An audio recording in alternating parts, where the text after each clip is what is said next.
Les doy nuevamente la bienvenida a este tiempo que dedicamos juntos a estudiar la palabra del Señor. Como saben, estamos en el libro de Apocalipsis y poco a poco hemos ido avanzando. Ahora estamos en el capítulo 17.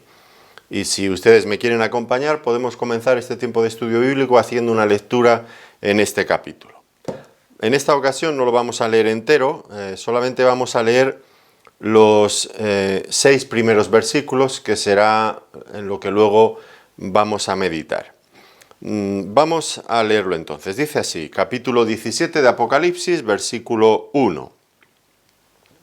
Vino entonces uno de los 7 ángeles que tenía las 7 copas y habló conmigo diciéndome: Ven acá y te mostraré la sentencia contra la gran ramera, la que está sentada sobre muchas aguas, con la cual han fornicado los reyes de la tierra, y los moradores de la tierra se han embriagado con el vino de su fornicación. Y me llevó en el espíritu al desierto, y vi a una mujer sentada sobre una bestia escarlata, llena de nombres de blasfemia, que tenía 7 cabezas y 10 cuernos. Y la mujer estaba vestida de púrpura y escarlata, y adornada de oro, de piedras preciosas y de perlas, y tenía en la mano un cáliz de oro lleno de abominaciones y de la inmundicia de su fornicación, y en su frente un nombre escrito, un misterio: Babilonia la Grande, la madre de las rameras y de las abominaciones de la tierra.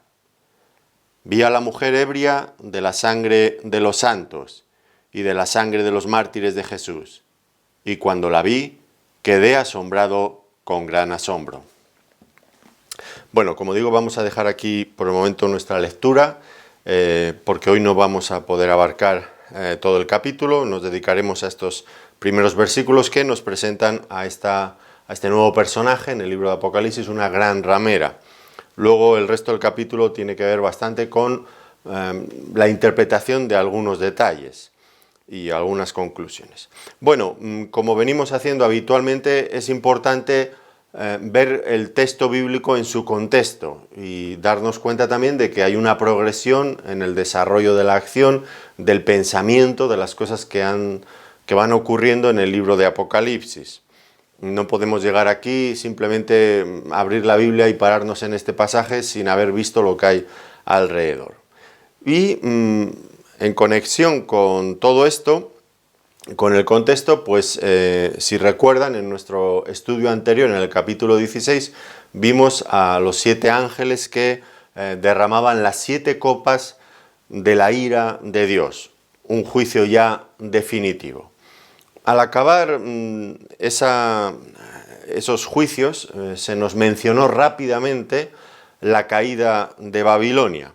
Ahora, en este capítulo 17, a lo largo de todo el capítulo, lo que veremos cuando lo estudiemos en detalle, pues será que allí se describe de una forma mucho más amplia, con más minuciosidad, pues esa caída de Babilonia y también la sentencia de Dios contra ella. Será como ampliar, como poner un zoom para ver con mayor dimensión, con más detalle, todo lo que tiene que ver con la caída de Babilonia.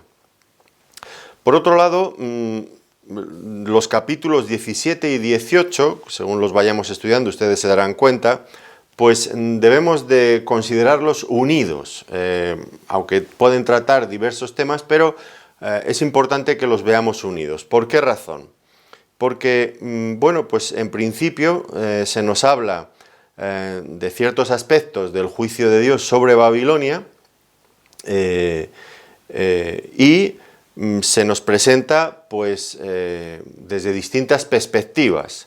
Se nos habla tanto del carácter religioso, pero también del carácter político. Eso especialmente en el capítulo 17, que ya vamos a tener ocasión, con la ayuda del Señor, de considerarlo hoy.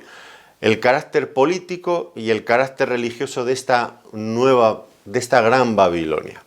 El capítulo 18 complementa esta visión y se nos va a presentar allí la gran Babilonia desde un aspecto comercial, como un centro comercial mundial. Y todo esto, pues es interesante, ya digo, verlo en su conjunto. ¿Por qué razón? Pues porque nos manifiesta, nos revela cuáles han sido siempre, y siguen siendo a día de hoy, las estrategias del diablo para controlar, para seducir a la humanidad. Fíjense cómo aquí aparecen la unión de tres cosas muy importantes. Lo iremos desgranando poco a poco. La religión, la política y el comercio. Capítulo 17 y 18 de Apocalipsis. Muy importante. Son estrategias, es lo que da carácter a esta sociedad anti-Dios, gobernada por el diablo, que debe de ser juzgada y destruida para dar lugar posteriormente a la iniciativa definitiva ya de Dios para este mundo. Por eso es importante que veamos el por qué esto está aquí.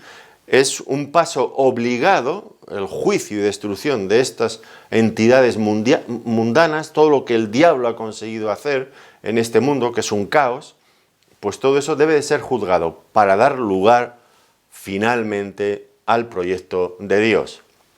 ¿Y cuál es el proyecto de Dios? Pues eso es lo que viene después del capítulo 18. Digo que el 17 y 18 debemos de verlos juntos, pero luego se contrastan estos capítulos con lo que viene a continuación. Y es importante que ahora que estamos ya entrando en este bloque final, pues tengamos todas estas cosas en la mente y las veamos en perspectiva. ¿Por qué digo que van en contraste esto que vemos en el capítulo 17 y 18 con lo que luego vamos a ver en los capítulos finales? Bueno, por ejemplo, varios detalles. Aquí tenemos la gran ramera, este sistema pues probablemente religioso, que se presenta aquí una ramera harta, embriagada de sus fornicaciones. En contraste, ¿cuál es el proyecto de Dios? Que aparecerá más adelante en el libro de Apocalipsis. Pues si nos quisiéramos adelantar al capítulo 19, versículos 7 y 8, veremos a la Iglesia de Cristo como una esposa limpia, resplandeciente, lo mismo que en el capítulo 21, versículo 2. Notan ya el contraste, no puede ser más fuerte, ¿no es cierto? La gran ramera frente a la esposa de Cristo, la Iglesia. Por otro lado, estamos hablando de que en el capítulo 17 y 18 vamos a presenciar el juicio y la ejecución de la Gran Babilonia. Eso ha de desaparecer. ¿Para dar lugar a qué? Pues nuevamente nos trasladamos hacia el final de Apocalipsis y allí nos vamos a dar cuenta de la presencia, haciendo presencia en este mundo de la nueva Jerusalén, la ciudad de Dios, la nueva Jerusalén que desciende del cielo. Es decir, la civilización mundana anti-Dios, patrocinada, dirigida por el diablo, queda juzgada y sacada fuera para dar lugar a la nueva Jerusalén, la ciudad de Dios.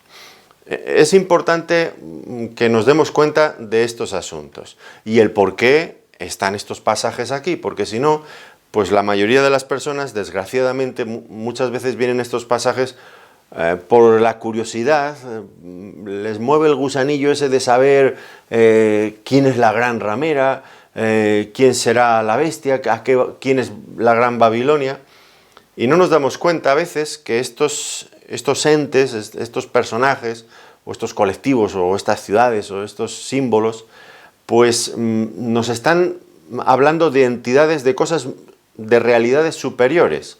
Y debemos de verlos en el proyecto que nos está presentando Apocalipsis. ¿Cómo va a establecer Dios finalmente su reino en este mundo? Y hay cosas que deben ser juzgadas y quitadas. Y Dios tiene una alternativa. Y eso es lo que nos va a presentar finalmente. Es fundamental que entendamos la hoja de ruta que nos está trazando el libro de Apocalipsis para llegar finalmente a ese proyecto divino donde reinará la justicia, la paz y Dios mismo será el Rey soberano y supremo. Algo maravilloso. Por lo tanto, por favor, no se detengan en buscar significados pues para quién va a ser tal o quién va a ser cual. Y si eso es lo que están buscando, pues probablemente este estudio les va a desilusionar en alguna medida, porque aunque les pueda proporcionar algunos datos y algunas ideas, pues no lo sé, yo no lo sé, y el que diga que lo sabe, pues no le está diciendo la verdad, está especulando que lo sabe, pero saberlo no lo sabe nadie, porque esto ocurrirá al final del final. Por lo tanto, decir que si las 10 ciudades, los 7 son tal o cual organización mundial, pues si esas organizaciones perduran en el tiempo y después de atravesar todos los juicios descritos anteriormente aquí en el Apocalipsis, pues bien, pero ¿qué probabilidades hay de que sigan siendo las mismas instituciones cuando el mundo habrá sufrido un colapso enorme a todos los niveles que lo habrá dejado desconocido? Pues hablar hoy de lo que va a ocurrir al final de esos juicios, pues me parece que es entrar en el terreno de la ciencia ficción y no tanto, y de la especulación y no tanto de la exégesis bíblica. Nosotros, nuestra meta es mirar el proyecto de Dios, disfrutar del proyecto de Dios, entender el proyecto de Dios y quedarnos con los patrones de comportamiento, con las características predominantes en cada uno de estos personajes para que si llega el tiempo en que tenemos que estar allí, pues sepamos identificarlo. Pero nada más que eso. Entonces, este es nuestro propósito y vamos adelante con ello.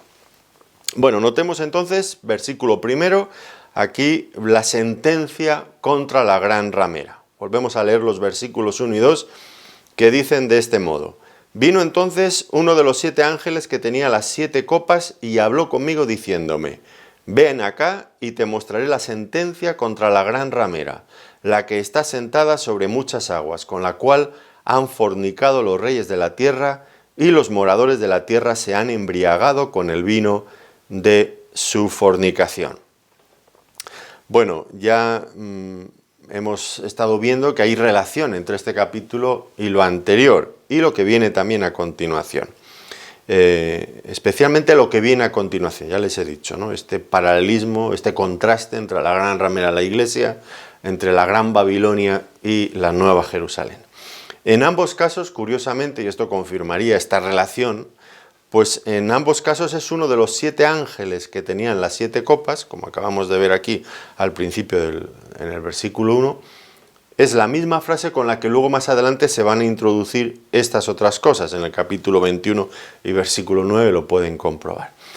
Es el mismo personaje. Lo digo simplemente pues para que vean que sí que hay conexión, que hay continuidad, que es como dos modelos distintos. Esto acontece ahora, pero esto acontece después, pero van conectados y una cosa sustituye a la otra. Una cosa es el proyecto de Satanás, otra es el proyecto de Dios. Y aquí lo que tenemos es la sentencia contra la gran ramera, que es un veredicto judicial de parte de Dios, pero también, lo veremos más adelante, no hoy, con la ayuda del Señor en otro momento, veremos también su ejecución. Ambas cosas. Ahora, ¿cuál es la razón de este juicio contra la gran ramera? Pues, en principio, nosotros debemos de pensar en qué es una ramera. Una ramera, una prostituta, pues es una mujer que vende su cuerpo. Aunque eso es en el sentido pues, más literal en el que hoy en la sociedad se conocería. Pero nosotros sabemos que a lo largo de toda la Biblia muy frecuentemente este término se ha usado en la mayoría de las ocasiones para referirse a la prostitución espiritual.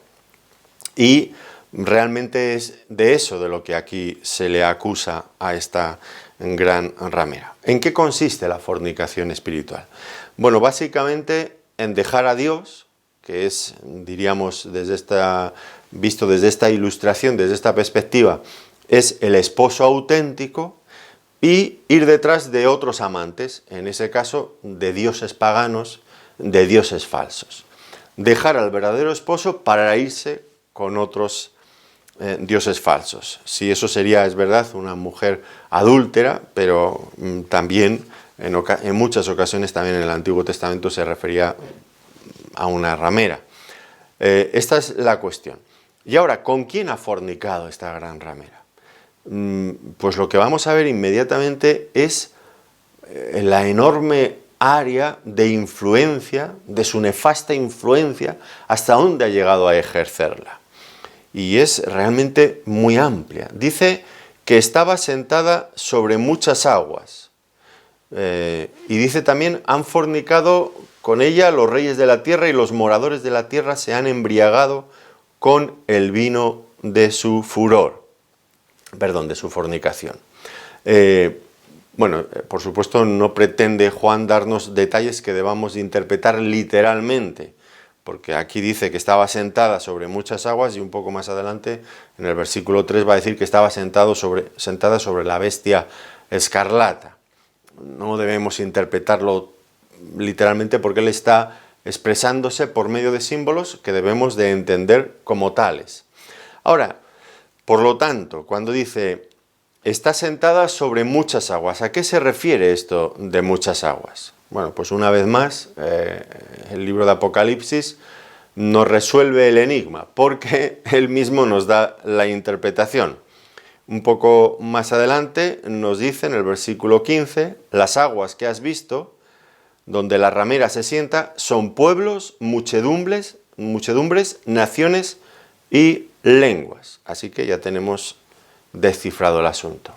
Está sentada sobre muchas aguas, es decir, está sentada, domina, esta es la idea, domina sobre muchos pueblos, muchedumbres, naciones y lenguas.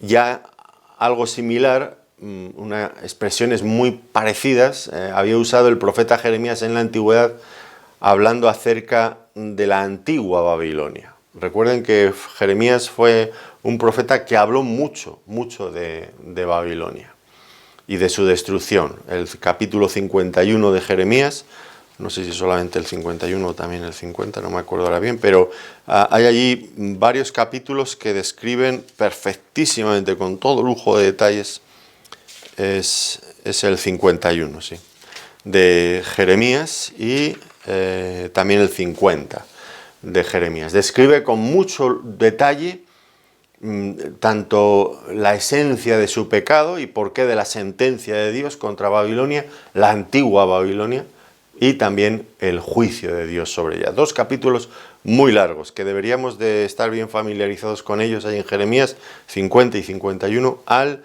estudiar también estos pasajes de Apocalipsis. ¿Y qué les decía Jeremías allí? Dice, tú, le decía a Babilonia proféticamente, tú, la que moras entre muchas aguas, rica en tesoros, ha venido tu fin, la medida de tu codicia.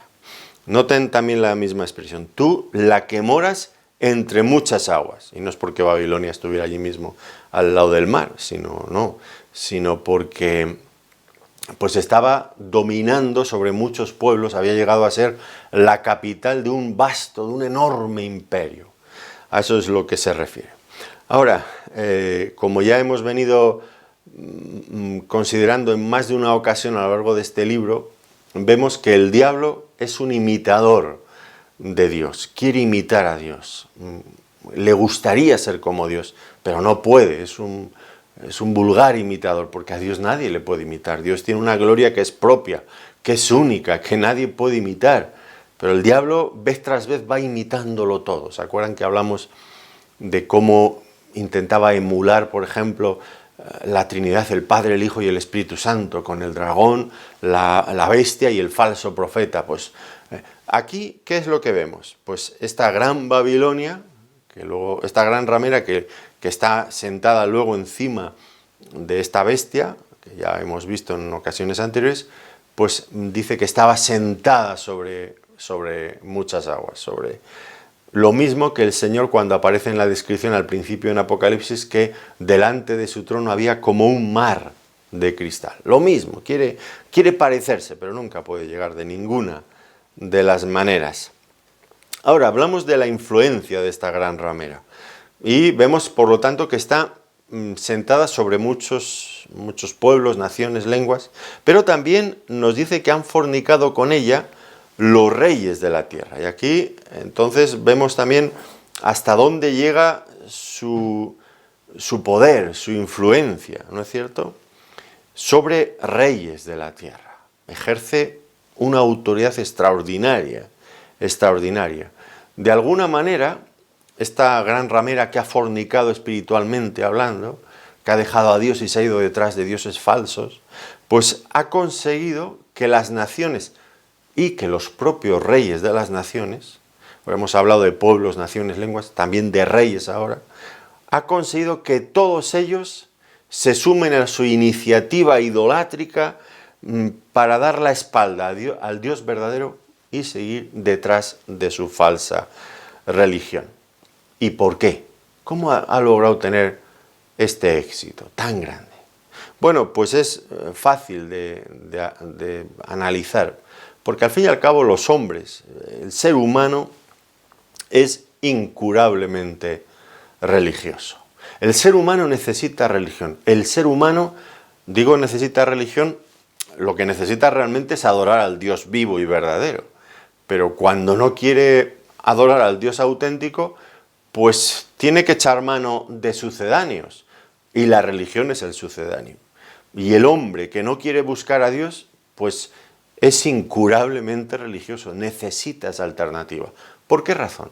Pues porque en el fondo Dios ha hecho al hombre de esa manera, para que adoremos. Si no adoramos al Dios auténtico, terminaremos adorando a los dioses falsos, pero vamos a adorar a alguien. Por lo tanto, esta gran ramera no tiene grandes dificultades en conseguir arrastrar tras de sí a su sistema religioso a todas las naciones.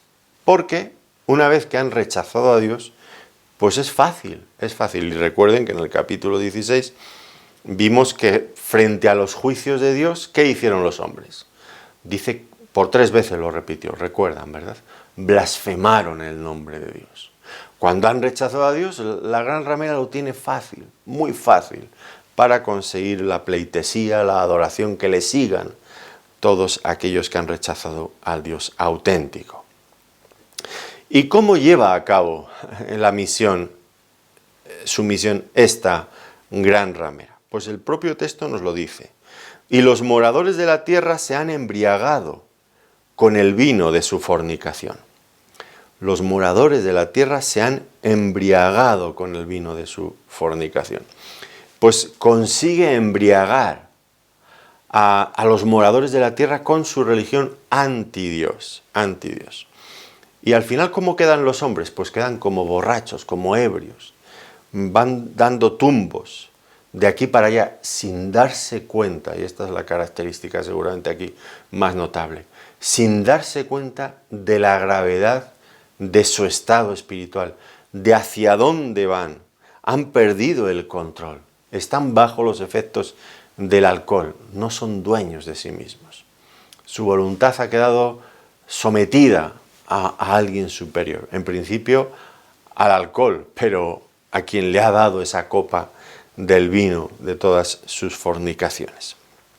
Esto también lo había anunciado Jeremías nuevamente en el capítulo 51, versículo 7, que dice: copa de oro fue Babilonia en la mano de Jehová, que embriagó a toda la tierra. De su vino bebieron los pueblos, se aturdieron por tanto las naciones. Ahora, aquí hay un detalle que sí que es interesante subrayar, y es que en la cita de Jeremías dice: copa de oro fue Babilonia en la mano de Jehová. Curioso, ¿no es cierto? Pareciera que, bueno, no es que lo pareciera, es que pareciera en el texto de Apocalipsis que es la gran ramera quien está controlando todo eso, pero la realidad es que es Dios quien está controlando todo esto. Dios se sirve de esta gran ramera para que las naciones sean engañadas. ¿Y por qué hace Dios eso? Bueno, porque las naciones le han rechazado. Y lo que Dios les da es lo que ellos han elegido. Si el mundo no quiere la verdad, pues evidentemente Dios les deja que vayan tras la mentira. Y eso es lo que les queda. Es una verdadera tristeza, ¿no es cierto?, que las personas que después de haber rechazado a Dios quedan aturdidas, han perdido la noción de la verdad, de las cosas, y siguen la mentira, a veces mentiras obscenas, ridículas, aberrantes, groseras, que no tienen ni pies ni cabeza. El hombre que ha dejado a Dios es capaz de unirse a cualquier causa, las cosas más descabelladas. Así es el hombre. Y Dios dice en Tesalonicenses, 2 Tesalonicenses 2, 11 y 12, que puesto que han rechazado al Dios verdadero, pues Dios permite que surja un poder engañoso que no va a tener ninguna dificultad de llevar tras de sí a todas estas naciones. Pero es Dios está ejerciendo un juicio precisamente sobre las naciones usando a la propia gran ramera. Dios es soberano, Dios está en el control de todo. A nosotros nos puede parecer que no es así, pero Él lo está. En cuanto a Babilonia, la Babilonia histórica del profeta Jeremías, pues allí Jeremías mismo anunció que Dios utilizaría Babilonia para traer juicio sobre su pueblo Israel. Pero luego también dice que Babilonia, que había servido en las manos de Dios a esos propósitos, también sería juzgada porque ellos mismos eran culpables. Y el imperio medo-persa trajo el juicio anunciado por el profeta contra Babilonia en aquella ocasión anterior. Bueno, pues esto es un poco en cuanto al pecado de esta gran ramera. Ahora vamos a ver la descripción que nos ofrece Juan de la visión que él tuvo de esta gran ramera. Miremos entonces versículos 3 y 6. Dice: y me llevó en el espíritu al desierto, y vi a una mujer sentada sobre una bestia escarlata llena de nombres de blasfemia, que tenía 7 cabezas y 10 cuernos. Y la mujer estaba vestida de púrpura y escarlata, adornada de oro, de piedras preciosas y de perlas, y tenía en la mano un cáliz de oro lleno de abominaciones y de la inmundicia de su fornicación. Y en su frente un nombre escrito, un misterio: Babilonia la Grande, la madre de las rameras y de las abominaciones de la tierra. Vi a la mujer ebria de la sangre de los santos y de la sangre de los mártires de Jesús, y cuando la vi, quedé asombrado con gran asombro. Bueno, comencemos por notar dónde tuvo Juan esta visión. Dice: me llevó en el espíritu al desierto. ¿A qué se refiere? Bueno, puede ser un lugar donde podía tener una especial receptividad espiritual, como en el capítulo 1, versículo 10, ¿recuerdan? Puede que tenga que ver con un lugar en el desierto, un lugar de especial protección, como ocurrió en el capítulo 12, versículos 6 y 14. En todo caso, lo que está muy claro, y este es un principio general, es que las cosas del mundo, de lo que está pasando en el mundo, se ve mucho mejor desde cierta distancia. Cuando uno está muy metido en el mundo, o metido en el mundo, en las cosas de este mundo, ya no ve lo que es el mundo, ni ve su verdadera maldad, ni sus intenciones, ni sus propósitos. A veces uno pierde el sentido de esas cosas. Pero cuando el creyente se separa del mundo y está en la presencia de Dios, se ve con mucha más nitidez. El caso está en que Juan es capaz de percibir en profundidad el significado de todas estas cosas, no tanto de su belleza y su grandeza, que podría parecer en algunos momentos deslumbrante, sino lo que es en esencia, lo que realmente hay detrás de esta gran ramera. Y comienza haciendo una descripción de ella. Dice: sentada sobre una bestia escarlata llena de nombres de blasfemia, que tenía 7 cabezas y 10 cuernos. ¿Quién es esta bestia? Esta bestia escarlata. Pues yo entiendo que es la misma que ya se nos presentó en el capítulo 13, y pienso que sí que puede ser la misma, porque en ambos casos pues tiene 7 cabezas y 10 cuernos. Además van conjuntadas, van vestidas de escarlata. Esta bestia estaba llena de nombres de blasfemia. Aquella otra bestia pues tenía también un nombre blasfemo. Bueno, tiene varias similitudes que pienso que sí, que aparte de la propia naturaleza bestial, es una bestia, pues nos da la idea de que sí, que puede ser la misma bestia, esa bestia que surgía del mar y que conseguía hacer todas aquellas cosas. Capítulo 13 de Apocalipsis, ya lo vimos en su momento. Ahora, notemos entonces, la gran ramera va sentada sobre la bestia. Y uno se pregunta, ¿quién sustenta a quién? ¿Quién dirige a quién? Podría parecer que la gran ramera va dirigiendo a la bestia.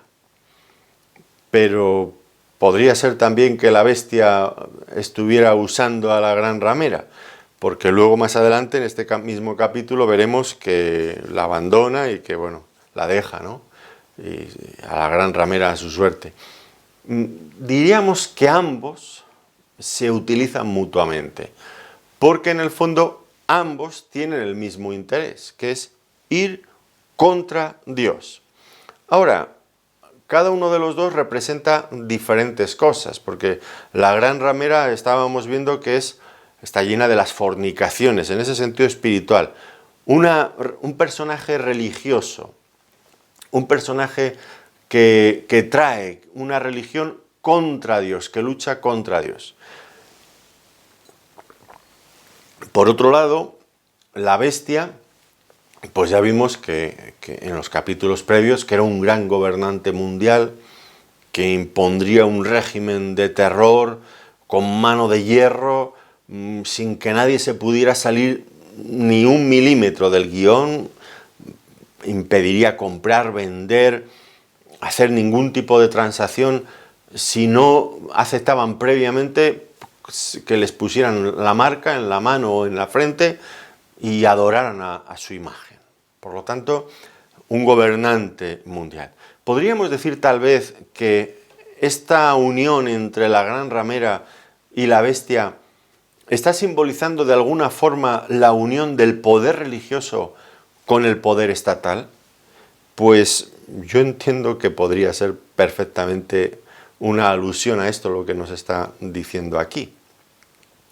Y tampoco sería algo nuevo, ni será la última vez que ocurra en la historia de la humanidad. La religión unida al Estado, al poder político, esa unión, esa convivencia con fines idénticos, ¿no? En España lo hemos visto infinidad de veces, pero ¿usted no le llama nunca la atención cómo las iglesias oficiales logran siempre estar al lado del que gobierna, sea quien sea el que gobierna?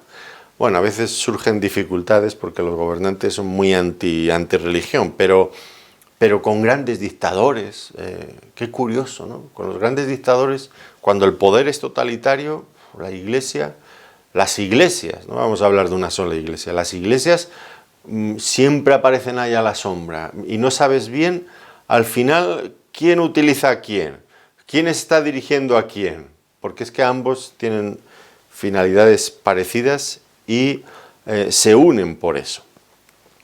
Bueno, en todo caso, como he dicho, había similitudes y es por eso que podemos identificar a esta bestia con la otra. Una de ellas, como he mencionado, es que tenía, en el capítulo 13 vimos que tenía un nombre blasfemo y aquí nos dice que esta bestia dice que estaba llena a rebosar de nombres blasfemos. Ahora, parece que la blasfemia, el insulto contra Dios, es la característica fundamental de esta unión. Ir contra Dios, insultando a Dios. Y esto se puede hacer de dos maneras diferentes, entiendo.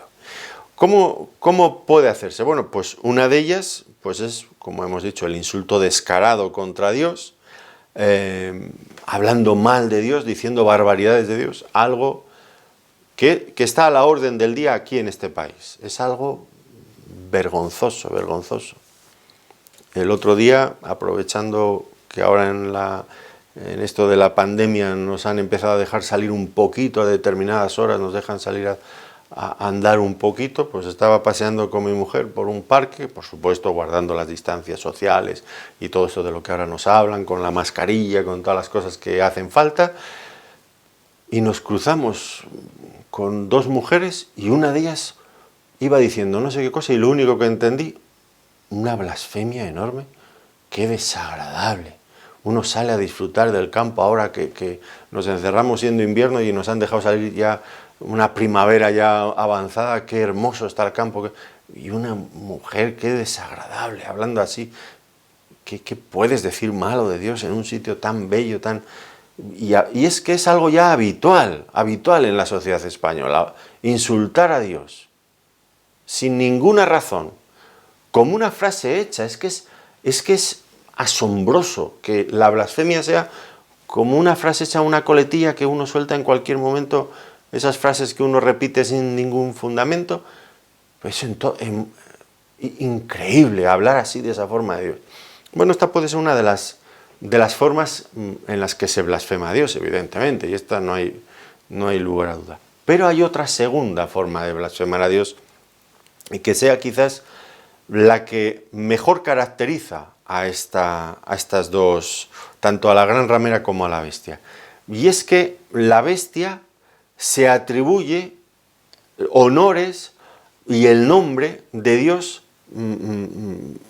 se hace pasar por Dios, obliga a que las personas le adoren como Dios. Eso es otra forma de blasfemia muy grave también. Y esa es la que caracteriza especialmente a la bestia. Fíjense, por ejemplo, en el profeta Daniel, en el capítulo 7 y versículo 25, cómo eso es la esencia de esta bestia. Dice, y hablará palabras contra el Altísimo, y a los santos del Altísimo quebrantará y pensará en cambiar los tiempos y la ley, y serán entregados en su mano hasta tiempo y tiempos y medio tiempo. Esta aquí unifica las dos cosas. Habla palabras contra el Altísimo, pero también quiere colocarse en el lugar de Dios y piensa en cambiar los tiempos y la ley. Es Dios quien da la ley. Es Dios el gobernante supremo de este mundo y aquí se presenta cambiándolo todo. Él va a decir lo que está bien y lo que está mal, en lugar de Dios. En Daniel, en el capítulo 11, versículo 36, y el rey, este personaje siniestro del que habla Daniel, y el rey hará su voluntad y se ensoberbecerá y se engrandecerá sobre todo Dios, y contra el Dios de los dioses hablará maravillas y prosperará hasta que sea consumada la ira, porque lo determinado se cumplirá. Es decir, está usurpando, por todos los medios quiere usurpar el lugar que le corresponde solamente a Dios. Y habla cosas a fin de dejar atontaditos y asombrados a todas las personas, para atraerse sobre sí mismo la gloria que solamente le corresponde legítimamente al Señor. Bueno, también nos dice que tiene 7 cabezas y 10 cuernos, aunque esto no lo vamos a mencionar ahora porque viene explicado más adelante en este mismo capítulo, los versículos del 9 al 14. Ahora se centra nuevamente en la mujer y en el vestido. Dice, y la mujer estaba vestida de púrpura y escarlata y adornada de oro, de piedras preciosas y de perlas. Bueno, en cuanto a la escarlata ya hemos dicho que iba bien conjuntada con la bestia, que también era una bestia escarlata, y con el dragón, que también venía de la misma manera. Eso lo podemos ver en el capítulo 17 y versículo 3, y el dragón en el capítulo 12 y versículo 3. Bueno, no obstante, dejando a un lado lo de la escarlata, este rojo, pues aquí lo que tenemos también es la riqueza, la ostentación de riqueza de la que hacía alarde esta mujer. Oro, piedras preciosas, perlas. Es una forma, pues de alguna forma las rameras, pues entiendo que buscan llamar la atención, pues esta lo hace a base de esto, ¿no? Una ostentación de lujo en su vestido, en sus adornos. Es decir, ha prosperado esta mujer, le ha ido bien el negocio, vamos a decirlo así, le ha ido bien la cantidad de riquezas que ha hecho. Se ha logrado enriquecer a costa de su religión. Bueno, esto no hay nada nuevo, ¿no? Que la religión es un negocio, eso está fuera de toda duda. Las religiones, hablo de lo que es religión, de esos esfuerzos del hombre por buscar a Dios. Dios ocupa un lugar secundario, terciario, yo que sé qué lugar, porque lo importante es el hombre y lo que hace el hombre para ganar puntos y méritos frente a Dios. Y la religión es un negocio hábilmente inventado porque es algo que se coloca en medio de Dios y la necesidad que el hombre tiene de Dios. Y se coloca ahí en medio y le dice, mira, tú si quieres llegar a Dios tienes que hacer esto. Y se ponen en medio, por supuesto. Ahí en medio ganan dinero, ganan poder de todo tipo, ganan prestigio, ganan muchas cosas. Algunas religiones más que otras. Pero esta es la esencia, ¿no? Y esta mujer había hecho mucho negocio con la religión, mucho, se había enriquecido mucho. Era una reina que se sentaba sobre pueblos, naciones, que tenía a reyes a su disposición, entre sus clientes importantes. Ahora, no lo olvidemos, toda esta ostentación externa, cuanto más oro tiene una religión y más hace ostentación de todo eso, vestiduras especiales, cada cosa milimétricamente pensada al detalle, no unos zapatos normales comprados, no, tienen que ser cosas hechas a medida de una forma por tal artesano, una túnica, con unos bordados. Cuando se necesita hacer tanta ostentación de estas cosas, es porque hay que sacar afuera para disimular y no se vea lo que hay dentro. Hacer creer que hay riqueza cuando en el fondo lo que hay es una auténtica pobreza. Es la forma de ocultar la pobreza interior, pues hacer ostentación exterior. Uno piensa en el Señor Jesucristo, en los apóstoles, la sencillez con la que vivían todos ellos.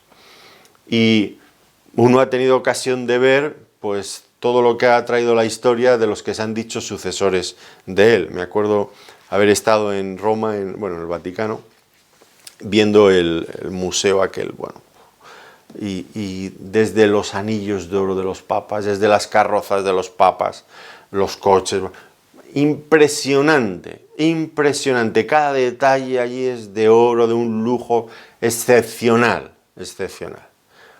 Nada, absolutamente nada que ver con la sencillez que encontramos tanto en el Señor como en sus apóstoles, como en los cristianos del primer siglo.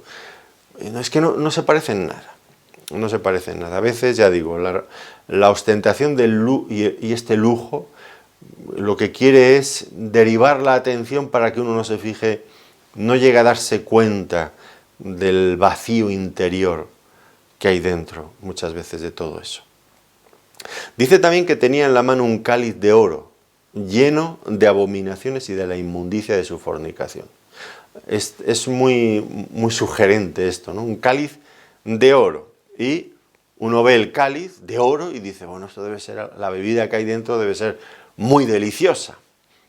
Pero la cuestión es que dentro lo que hay está llena de abominaciones y de la inmundicia de su fornicación. Mal olor, desagradable, detestable, algo sucio, algo malo. Y muchos, cuando la gran ramera les ofrezca su cáliz de oro, la beberán pensando que lo que hay en el exterior, pues anuncia algo bueno en el interior. Y cuando estén bebiendo, se darán cuenta, o no se darán cuenta si ya están demasiado bebidos, se darán cuenta de la inmundicia y de la suciedad que hay allí dentro. También, en cuanto a la descripción de la gran ramera, dice que tenía en su frente un nombre escrito, un misterio. Un misterio en la Biblia es algo que todavía debe ser revelado, no se ha dado a conocer. Aunque aquí dice que estaba en la frente, que lo tenía allí en la frente, de tal modo que todas las personas lo podían ver. Pero aunque se veía, no había sido revelado. Es decir, había mucho más de lo que parecía en el exterior, de lo que daba a entender, de lo que a primera vista se veía. Hay que profundizar dentro. Aunque ese misterio nos va a ser revelado inmediatamente aquí. Dice Babilonia la Grande, la madre de las rameras y de las abominaciones de la tierra. Ahora entonces se conecta esta gran ramera con Babilonia la Grande. Nos damos cuenta cómo se van asociando ideas, personajes con ciudades. Claro, si uno lo interpreta todo literalmente, pues es imposible, ¿no? Hay una asociación de ideas, de conceptos. Esto es lo que nos interesa ver y con lo que nos debemos quedar. Entonces, Babilonia la Grande, la madre de las rameras y de las abominaciones de la tierra. Y Babilonia en la Biblia, pues ha surgido tantas veces, ha aparecido en tantas ocasiones, que echando una mirada hacia atrás ya podemos tener una idea de lo que nos quiere transmitir con esta referencia histórica. Por un lado, Babilonia representa el desafío contra Dios. Recuerdan aquella primera aparición en Babel. El desafío contra Dios. Hagámonos una torre, lleguemos hasta el cielo, contra Dios. Es el orgullo humano. Babilonia, por otro lado, representa las falsas religiones y la idolatría. Bueno, allí en Babilonia la idolatría excedía a todo lo imaginable. Aquello estaba lleno de hechicería, de magia, de culto a los astros, de mil cosas. Babilonia es también símbolo de orgullo, crueldad, opulencia, vicio. Eso pueden encontrar una referencia en Habacuc, en el capítulo 1, versículos del 5 al 11. Babilonia es símbolo también del enemigo, de uno de los enemigos importantísimos del pueblo de Dios.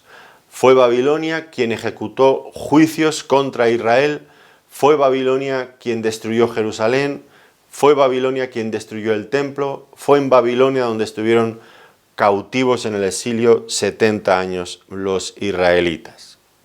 Babilonia, por otro lado, otra de las cosas que nos recuerda es que su emperador, su rey, bueno, Nabucodonosor o otros, pero estoy pensando ahora en Nabucodonosor, en el capítulo 3, pues exigía que se le rindieran honores divinos. Se hizo aquella gran imagen de oro, recuerdan ustedes, ¿no? Esto nos recuerda a Babilonia, y todo esto guarda una estrecha relación con este personaje, con lo que ahora estamos viendo aquí. Todo ello queda encarnado, queda reflejado, recogido aquí en esto que estamos viendo. Ahora, la Babilonia de la antigüedad pues ha desaparecido, así que ahora nos tenemos que hacer la pregunta del millón. ¿A qué Babilonia se refiere ahora Apocalipsis? Y esta seguramente sea la parte que a muchos les interesa, y ya les he dicho al principio que les voy a dejar desilusionado. Miren, las interpretaciones sobre quién es esta Babilonia, Gran Babilonia, han ido variando a lo largo de los siglos. La Iglesia ha tenido interpretaciones mayoritariamente inclinadas hacia un lado o hacia el otro, dependiendo de en qué época de la historia se han encontrado. Por ejemplo, podríamos pensar en los primeros siglos. Pues, ¿con qué se identificaba la Gran Babilonia? Pues la Gran Babilonia era el Imperio Romano y la ciudad de Roma. Clarísimo. Luego llegó la época de la Reforma Protestante. ¿Quién era la Gran Babilonia? La Gran Babilonia era la Iglesia Católica y el Papado. Más adelante otros, quizás más recientemente, han pensado en la Gran Babilonia, años atrás, no tantos, pero bueno, no antes de ayer, pero en el comunismo, los líderes comunistas y el comunismo. Otros han pensado que Babilonia puede ser reconstruida. Ustedes se dan cuenta de cómo ha ido cambiando la interpretación a lo largo de los siglos. Y ahora, si nosotros nos arriesgáramos a decir, pues la Gran Babilonia es tal o cual, pues muy probablemente volveríamos a equivocarnos. Tal vez, seguramente. Entonces, ¿qué es lo que es más recomendable hacer en una situación así? Bueno, lo que debemos hacer es quedarnos con las características que acabamos de describir, que nos ha proporcionado la propia Escritura, quedarnos con las características y será muy, muy sencillo identificarla cuando una sociedad así, cuando haya una unión entre lo religioso, lo estatal, lo comercial, cuando lo veamos desde esta perspectiva, con estas características que nos ha ofrecido la palabra de Dios, nosotros sabremos identificar eso fuera de toda duda.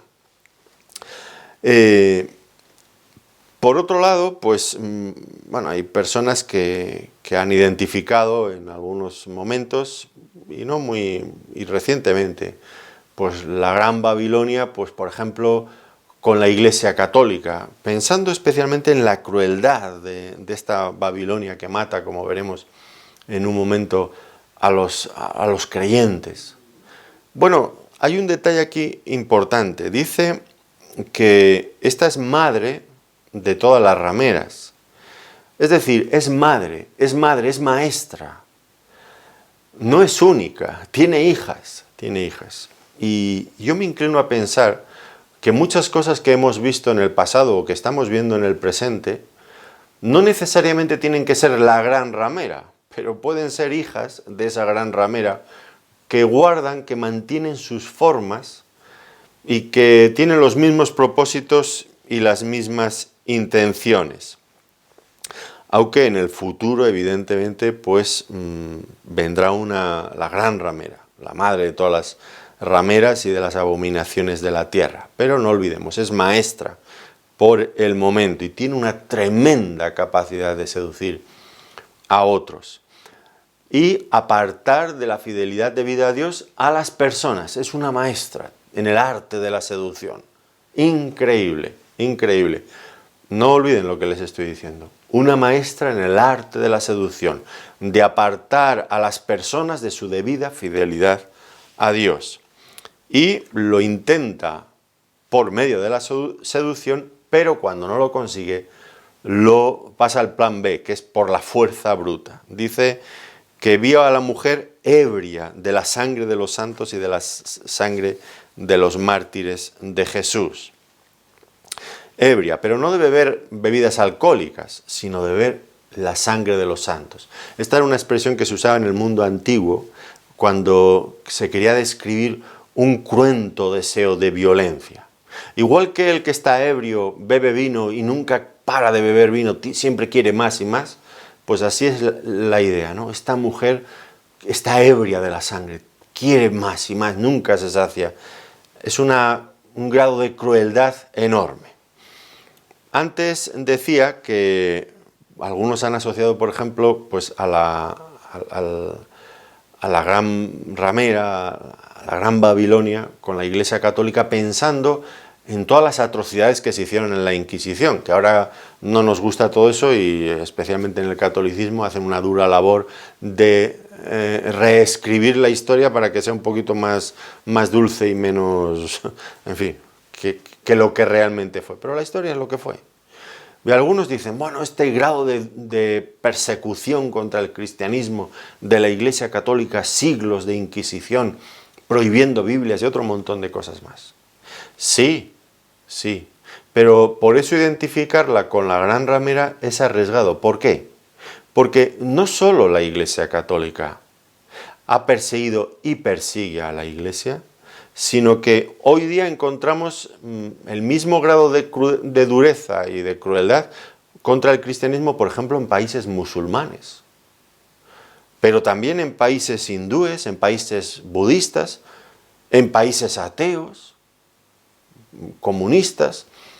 Pues claro que vemos todo eso contra el cristianismo. Lo que está claro es que hay cierto consenso, cierto acuerdo a nivel mundial contra el cristianismo. No es que se han puesto de acuerdo, no es que se han sentado en una mesa ateos, musulmanes, budistas, hindúes, no, y se han puesto de acuerdo, vamos a perseguir al cristianismo. No, surge de manera natural en el hombre caído que no quiere cuentas con Dios, rendirse a Dios, este odio contra Dios y contra su pueblo.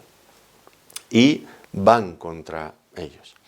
Ahora, está claro que aquí esta gran ramera, esta gran Babilonia, pues persigue a los santos de Dios. Y uno tiene que preguntarse, ¿quiénes son estos santos de Dios?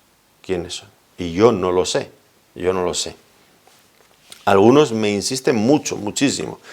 Los pasajes no hablan de ello, pero me preguntan o me dicen, pero usted no habla del arrebatamiento. Y hoy, más que nunca, los creyentes, lo noto, esta es una percepción que tengo que puede estar equivocada, pero los creyentes quieren escuchar a predicadores que les digan, la iglesia no va a pasar por la gran tribulación ni va a tener que pasar por todo esto. Y yo no lo sé, pero lo que sí que sé es lo que dice el texto, que allá hay creyentes. Algunos creyentes van a pasar por estas cosas, porque esta ramera está ebria de la sangre de los santos, es decir, está persiguiendo a santos, a creyentes. Pueden ser creyentes que se han convertido después, personas que se han convertido después del arrebatamiento, yo no lo sé, pero que aquí hay creyentes. Y por si acaso, yo insisto, aunque esto no me hace un predicador muy popular, ya lo sé, insisto, mejor estar preparados ante cualquier escenario. La Iglesia tiene que estar preparada para vivir y para morir por Cristo. Y esto es algo que va implícito en nuestra confesión cuando nos hicimos creyentes. Vamos a vivir para el Señor y morir para el Señor en el día a día. Y si llega un momento que tenemos que entregar nuestras vidas de esta forma, pues deberíamos de fortalecernos en el Señor, porque en nosotros no está la fuerza para asumirlo. En todo caso, habrá creyentes en ese momento, y esos creyentes, sean quienes sean, tienen que, o tenemos, no lo sé, que estar fortalecidos en el Señor. Y digo esto por algo que dice Juan aquí al final. Fíjense en el versículo 6 al final. Cuando la vi, quedé asombrado con gran asombro. Miren que Juan ha visto ya cosas maravillosas en el libro de Apocalipsis, ¿no es cierto? Pero esta expresión que utiliza aquí es una expresión muy fuerte, quizás más fuerte que otras que ha hecho antes, ¿no?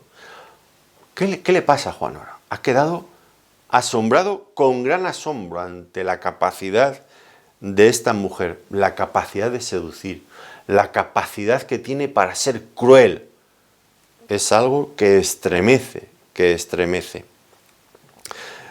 la obra de esta gran ramera. Desde luego no podremos enfrentarnos ni salir airosos de una situación así, de un enemigo tan poderoso, si no es porque estemos fortalecidos en alguien que es mucho más poderoso, en el Señor.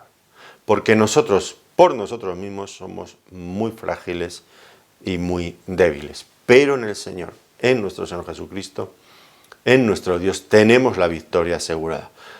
Pero eso hay que estar bien arraigados, bien cimentados en el Señor. Creyentes superficiales de una reunión del domingo y el resto de la semana ni se acuerdan de abrir sus Biblias ni de orar más allá de dar gracias por los alimentos y poquito más al dormirse, pues es peligroso, es muy peligroso. Fíjense la impresión que le causó a Juan. Hay que estar preparado para esos tiempos. Y puede ser que los tiempos que vivimos ya se estén acercando a estos tiempos que a veces parece ya querer anunciarnos Apocalipsis. Sea como sea, que todo esto nos lleve a acercarnos más al Señor, a profundizar más en su palabra, a vivir más cerca de Él, para estar bien preparados para ese momento, para esos momentos finales, sean cuales sean. Pues dejamos el capítulo a medias, pero con la ayuda del Señor continuaremos en una próxima ocasión. Mientras tanto, les agradezco una vez más que nos hayan querido acompañar en este tiempo de estudio bíblico y les deseo que el Señor les bendiga muy ricamente. Gracias.